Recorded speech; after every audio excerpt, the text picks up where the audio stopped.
me as well, I hope. All right. Yes, we do. Yeah.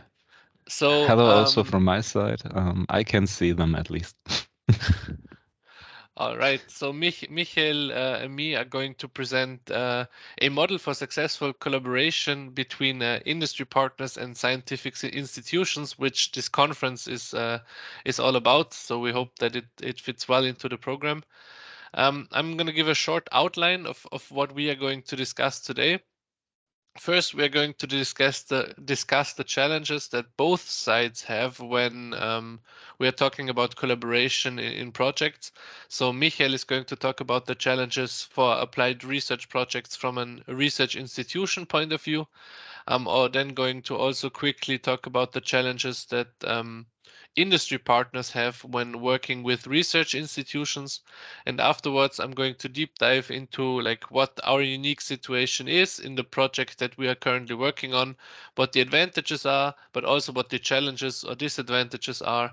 And in the end, I'm going to sum it all up so that you hopefully have a good overview of what we have done or achieved in our project so far. So I'm going to hand it over to Michael, who is going to briefly talk about our research project and what our challenges are. Thank you, Felix. So my name is Michael Hellwig. I'm the currently the director of the Josef Ressel Center for Robust Decision Making here at FHV. And don't be misled by the title of the project. It's actually a project, and the Josef Ressel Centers are funding vehicles in Austria, especially for applied sciences or universities of applied science.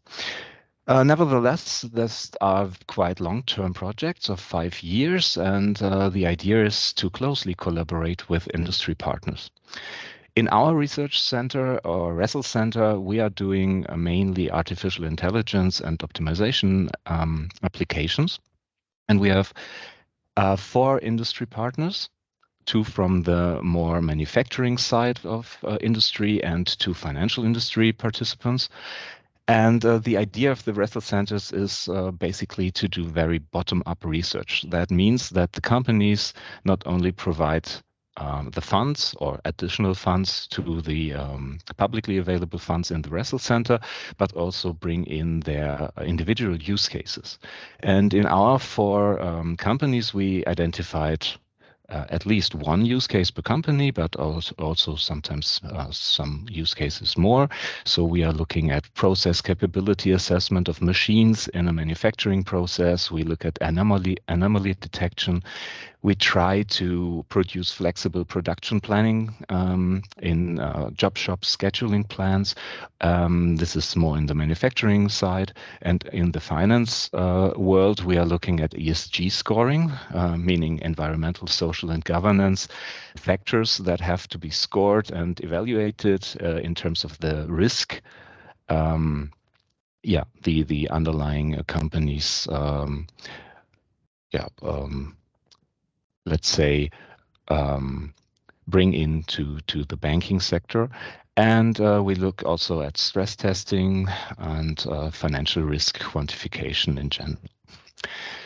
So talking about this specific applied research project, it brings obvious opportunities for the industry and also for our scientists in the Ressel Center. We have basically 10 persons working with the 4 industry partners. So one thing that's important for industry is usually that we are able to transfer theoretical findings into practice, test them, and also learn about the challenges and the problems that come when we talk about perfect or nice little theoretical things that we try to translate into the practical world. Companies, of course, can by this develop very innovative and solutions and advance the technologies used in the factory. And the other thing is we try to develop very targeted solutions. So we have this general theoretical findings, theoretical algorithms, for example, or maybe some general purpose algorithms, like all of you probably know ChatGPT. But if you apply ChatGPT to a very company-specific use case, it has more or less huge problems. And there it's very important to take this technology and to customize it to the needs of the collaboration partners in industry. And of course, we try to transfer all the knowledge of how to apply these technologies to the companies directly. So these are the opportunities, of course, but the talk should be about challenges. So what challenges do we regularly identify when we start or a project or during a project? The first of all is when we have started a collaboration and we obtained funds and we were able to start the whole thing going, then we have to build a team of suitable scientists, and there we have also always this offset between domain knowledge and theoretical expertise. So if we come up with the best master student we have, he usually has maybe little interest in the use case in the company, or also no domain knowledge with respect to the needs of the company and the processes that run in the company in the shop floor, for example. So we have to find a suitable person to guide or to lead this research in this field. And of course, that's not always just the project leader, but also very much work is done by the PhD students. And further, in this process, we need to really define the responsibilities for communication and knowledge exchange with the companies, to have access to domain knowledge, to realize data availability, have permission. Usually we get certain amount of data in advance or during the start of the project, but then we identify problems or improvement potential, and then we would like to have other data and so on. And if there's not a single person to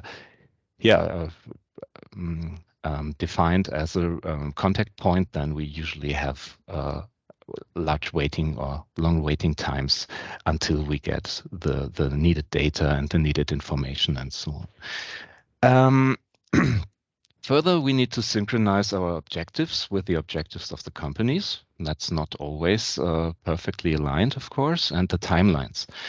Companies usually want things as soon as possible, and research doesn't really work this way. Research needs time to identify the problems and to cope with all the problems identified along the line.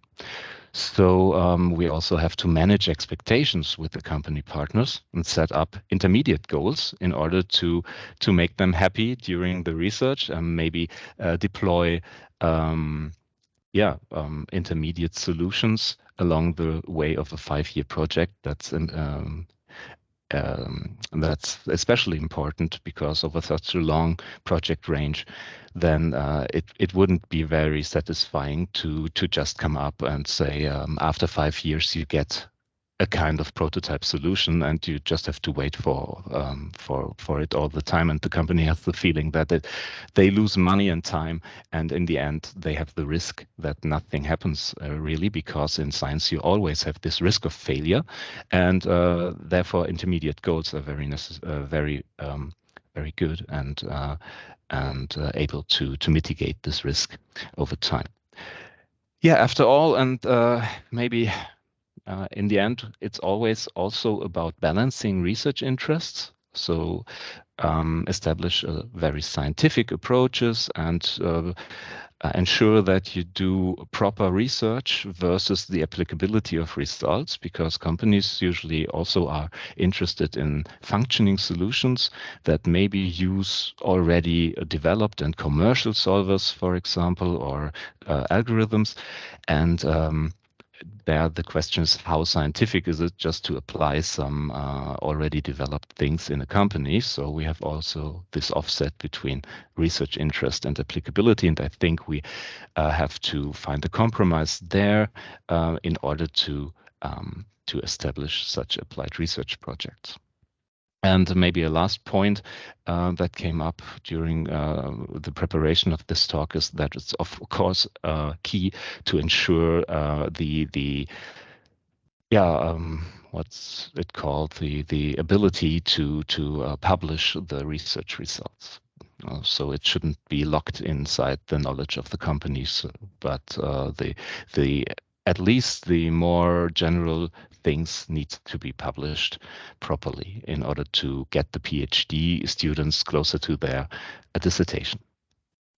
So, and now I think I give the screen back to Felix, talking about Yes. the challenges on the other side of the Yeah. medal. Yeah, so the Thank you. challenges thank you, Michael.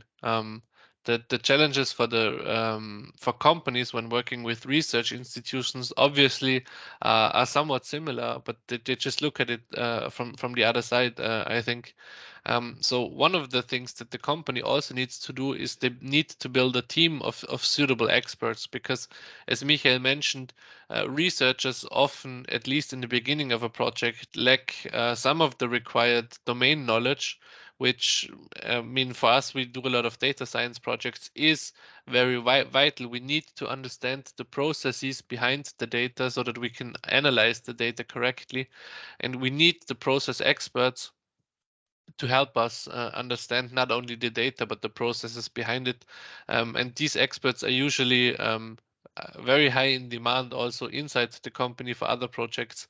So dedicating a team towards research projects is an important step to ensure that the project can achieve its goals, but it can be quite a challenge. The entire theme of communication and documentation from a company perspective is also really important because usually research projects end at some point, unfortunately, and then the company is usually on its own and it needs to take what they have developed together with the research institution and maintain it, maybe even further develop it. So for them, it's really important that anything that a researcher has done in the project is documented and communicated in a way that it is sustainable for the company to keep working on it and to keep improving it. The main issue from a company side that I got when talking to people at the company that I work with, that I will talk about more in a second, um, is the entire thing of applicability and scalability of proposed solutions. So usually at the beginning of a project, the research institution and the company come together and they define a proposed solution. And what we like to use in this discussion is the technology readiness levels or TRLs. And what Michael mentioned, that you always need to compromise on something, I think TRLs are a really good way to compromise because, as from a company side, you always want to have a technology or a proposed solution with a very high TRL. So ideally it's already established. You already know at that point that the solution that you are going to implement is going to work well and also scale well. But from a research side, you obviously want to focus on technologies or solutions that are not that far along the TRL life cycle already, because that's the point of research, to get technologies and solutions further along this TRL. So you always need to find a middle ground um, there.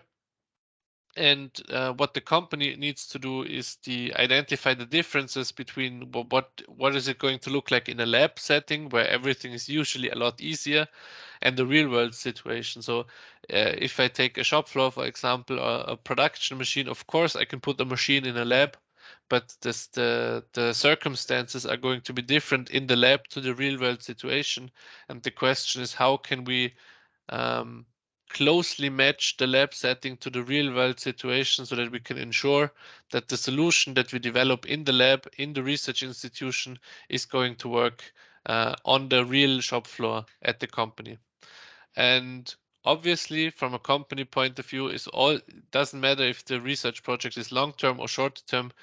You always need to identify the return on investment of the research project, or I would call it the potential return on investment, because as Michael mentioned, research projects, we all hope that they do not fail, but there is always the possibility of failure, and we need to accept that to some degree, but we still need to every company needs to argue for why investment in research projects is a good idea for the company, which means we need to have a potential return on investment of what we are going to do.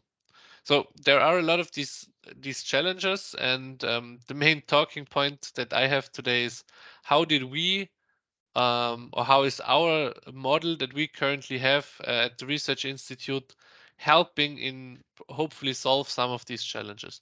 So I need to quickly go over what the model looks like. So here you can see the two logos. The right one is the FHV logo, so the University of Applied Sciences in Vorarlberg, and the left one is the Hirschmann Automotive logo, which is the company that we are closely working with in the research project. So I am a research assistant. So 50% of my time, I'm a research assistant at FHV. I do the usual research assistant stuff that you do when you are a research assistant. I analyze data provided by the company partner, in our case, Hirschmann Automotive, and I aim to publish these results. I also have some teaching obligations. That's like a lot of research assistants nowadays, I think, do teaching. I love doing teaching, um, teaching the next generation of data scientists or information system experts or whatever.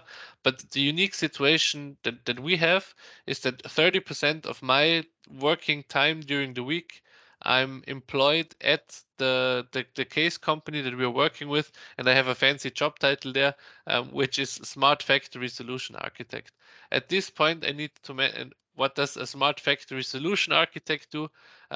I support research and development projects inside Hirschmann. We define and prototype Industry 4.0 shop floor architectures. And most importantly for FHV, we are the department that establishes machine connectivity and extract the data from the machine. So if we look at it, that means that I'm part of the team that gets the data at the company, and I'm also part of the team at FHV that analyzes the data. This allows us to have very short communication ways, and I can do basically both parts of that data pipeline, if you want to call it that. I think it's important to mention at this point that I was already working at Hirschmann Automotive before I decided to pursue my PhD and go back into research into that field, because building up the knowledge required to be useful at the company is not something that I think can be done if you just spend 1/3 of your time at the company. You need to already have pre-established knowledge or know-how at the company so that you can be useful to them and not only to the research institution. But I will come back to that in the summary. So one of the main points that Michael and I both talked about is communication, and communication is always a huge problem in research projects like that, because whatever company you're working with or whatever research institution you are working with, you usually have like different ways of communicating. So for Hirschmann Automotive, obviously they have email. They do not rely on Microsoft Teams. They use WebEx from Cisco for all of their like chat and phone integration stuff. They use Jira for project management and Confluence, they call Wiki for their knowledge management. At FHV, obviously, we also use email. There's also Teams. Project management depends on what project you're currently working on. Some research projects require you to use their project management tool. So there are a few different ones. And then there is also a knowledge management tool called Insight. And the problem is that when you're inside the company, it's easy to access all of these things. So for FHV or Hirschmann, it's easy to access all of the internal tools. But usually the only way for partners to communicate with each other is through email. Email is usually the main way of communicating unless you have like physical meetings. But that is not the most efficient way of communicating sometimes, which in this case is basically where I come in, because I have a foot in both doors. I can access the chat and phone integration stuff at Hirschmann as well as at FHV. And also, what is not shown here, but what is also really, really useful, is that I have access to all the calendars of everyone involved. So usually when there is stuff like, well, we want to do a physical meeting for a certain thing, then it's always you have to set up like a doodle when everyone is available and stuff like that. And assuming that all the calendars are well maintained, I can just open up Outlook from Hirschmann on one monitor and Outlook from FHV on another monitor, and I can look for an appointment that works for everyone, which drastically cuts down the time needed to set up any appointments. And I have made the experience, and I think most of you can agree with that. It's usually way faster to get a response from someone if you can contact them through Teams or through WebEx or whatever chat tool a company is using, than going through email, because email is usually something that you check periodically during the day. But if someone contacts you through the chat tool that you use, you usually get the response immediately. And that for us cuts down the time it takes to get vital information by a lot. So that is, I think, the main benefit of me having a foot in both doors. Another thing is like resource use, because I'm not only doing my research project with Hirschmann Automotive, but I'm also involved in a few other projects that have nothing to do with what we do at FHV. I get to know a lot of different departments, and I get to know the needs and the problems of a lot of different departments. So again, I can be the bridge between Hirschmann and FHV. And if we look at the green bubbles, so we have our team at FHV at the research project that I'm working on, that are collaborating with maybe 2 or 3 different departments at Hirschmann on that research project. I also get to know other needs that there might be, not only for the research project that Michael presented, but also for other research projects. So I can be that bridge to other research teams that we have at FHV and say, well, I know that at Hirschmann we have a certain problem in a certain area, and I know that at FHV we have a team that is looking into this area or an area very close to what the problem is at Hirschmann, and I can be the facilitator. I can connect these departments, and I can not only bring my own research project further along, but I can also ensure that the um, partnership between Hirschmann Automotive and FHV is being strengthened even further beyond the research project that I'm currently working on, because I have knowledge about what is going on, not only at FHV, but also at Hirschmann outside of the company, of the project that we are doing together, or that I'm doing my PhD in. This obviously does not come without its downsides. It obviously sounds nice. I have access to everything. I know a lot of departments and stuff, what's going on, but there are also some downsides to this. So for me specifically, or for Hirschmann specifically, the company is partly losing. There's an L missing. Is partly losing an effective employee. I already mentioned at the start. This basically only works if you take someone out of the company setting and put him into the scientific setting, at least for some of his or her time. So this means they lose a full-time employee at the company who could be working on company issues because they want to pursue a more scientific approach, a more scientific way of looking at things. The company is losing a valuable employee at that point, at least part-time. And this is a model that requires trust and flexibility from all sides, because obviously if I just work at FHV all day, my boss Michael knows I'm there and knows what I'm working on, but I'm not doing that. I'm partly 1 to 2 days a week at the company, at Hirschmann Automotive working on stuff there. He needs to trust me that when I'm being there and working there, I am working on things that are hopefully going to progress our research at FHV. And on the other side, it's the same thing. If I'm 3 to 4 days of the week not at the company also needs to trust me that I'm pursuing their goals and what they want from me. And for me personally, the biggest issue is coordination. So coordinating schedules. I have a calendar at Hirschmann. I have a calendar at FHV. Interests when there is like, especially if I need to go to conferences from FHV or I need to attend a workshop from Hirschmann or whatever. I always need to double check with both sides that if it's okay to leave, or if I need to be here physically for some meeting or for a lecture or whatever. That is the huge challenge when you are basically the man in the middle. You always need to double check everything. So to summarize, because I'm already getting to the end of our time and I don't want to hold up the schedule, this is not a plug and play solution. I think it's important to hear stories like this, but this is not something that you can just take any research assistant and put them in the company and this is going to work. You always, like what the last point is, you need to, the only way I feel that this works is if you identify employees at the project partner with a high interest in academic research and bring them into your research institution. That is the only way I believe that this can work, because you need someone who already has a very good understanding of their work at the company in order, like, for them to still provide value to the company if they are spending less time there.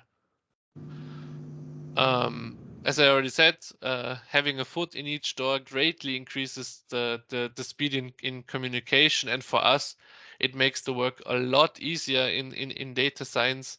As Michael mentioned, if we want additional data points in the data set that we are currently working on, I can talk directly to the people who are doing machine integration. I know what they're currently working on. I know what their issues are, and I can already evaluate at FHV if it is possible or not, and I can directly talk to the relevant employees. And while I mentioned some downsides to this approach on the previous slide, I still think not only for me, but also for the company partner and the research institution, the overall benefits outweigh the additional scheduling and some other things that we need to do. The benefits outweigh all these downsides. So with that, I think I'm perfectly on time. Thank you for your time. Thank you for the opportunity to speak here. And I wanted to have some time for question, but to keep with the schedule, I think we delay that until later. If you have any questions that you want to ask either Michael or me, here is our contact information so that you can get in contact with us and let us know if you want to discuss anything in more detail. Yeah, thank you. Thank you so much, Felix and Michael, for sharing your experiences and the challenges and also the upside of doing research in a company facilitated and supervised by one of our university partners. Well done. What I take from this is that the man or the woman in the middle should be a superman or superwoman. But then again, you really connect business and research. So good for you, and good luck with your PhD. Thank you very much. Now we're going, I don't see any questions in the chat, Ria. I'm looking to my left side. No. Okay, so we're going to do a very important thing right now. That is having a coffee break. So please feel free to stretch your legs, grab a cup of coffee, and we'll be back at 11 Central European time. Thanks so far.